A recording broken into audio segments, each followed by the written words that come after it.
Hi everybody, it is September 18th, There's a snake out there. Hold on. I'll be right back. Well, I'm back. It disappeared. Nothing to show for the trouble of getting up. Some people would start the video over. Apparently I'm not one of them. We've got things to do though. Yesterday was the 16th Sunday after Pentecost, where Peter was asking, how many times should we forgive somebody who sins against us? And Jesus took the lid off and said, it's unlimited. Just keep using them. Which is quite a word to get. The kingdom of heaven comes about in a surprising way. And we can continue that theme this week too. The 17th after Pentecost. There's a parable about the landowner and the workers in it that start at different times in the day. So that'll be a fun one to go over. Speaking of fun, our junior Lutherans had a really fun and productive and meaningful day at the Bishop Dudley Hospitality House.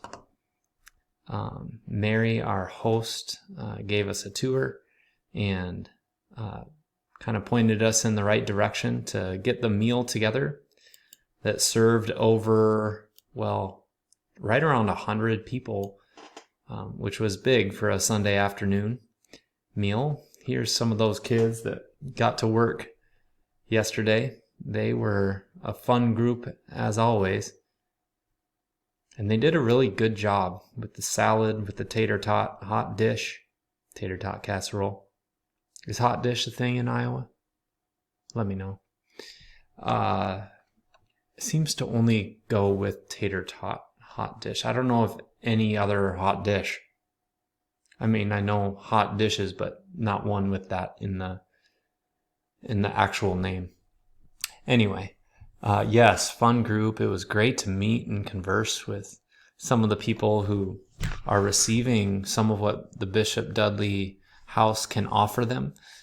Space to hang out, meals, potentially a place to sleep, some locker room space, gathering space for men and women, young people too, to be there. And we were with them yesterday. So I will post a video where the kids themselves recap their day from yesterday. So we stopped at the Big Sioux River on our way back to Hull, Iowa, and they each stood on those rocks right there and gave their recap. Nobody got hurt in the making of the video or in the trek across these large boulders. And then we kept coming home and got home right around the time we thought we might. So it was a good day. This Sunday we have worship at 9:30.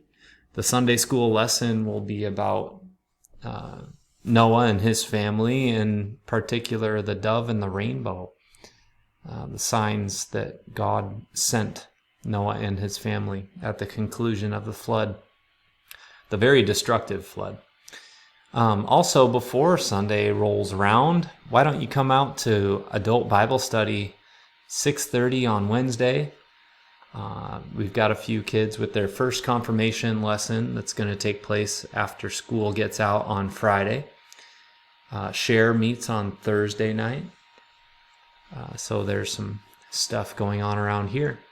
There's also some birthdays to celebrate in our congregation. Tomorrow, Amy Van Beek has a birthday. Happy birthday to you. Sherry Tiedemann and Greg Renz both celebrate their birthdays on the 22nd. So happy birthday to Sherry and to Greg. We also have a couple of anniversaries. Bruce and Courtney celebrate one. Bruce and Courtney Fick on the 21st, and Terry and Julene Anderson the day after that. We read, for the first time in a while, we don't have a Romans text, but don't worry, people. The second reading is always going to be a pretty golden one.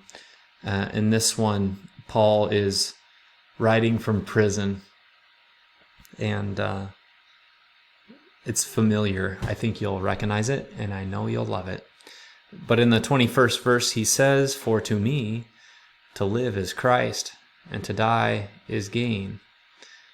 He knows that if it's up to him to be with Christ, to be in the kingdom of heaven, well, that's a wonderful thing.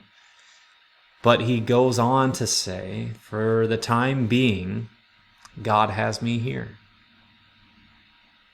Is that good for me? It's just fine. It is actually pretty cool. But for you, and for all the things that God has the Apostle Paul doing, this is what God wants, and he's welcoming this. So, to himself, to be with Christ in the kingdom of heaven right here, right now, that's a very good thing. But he also recognizes how he might be used and how he's going to bear fruit in the world for the time being. You have been placed where you are today by God.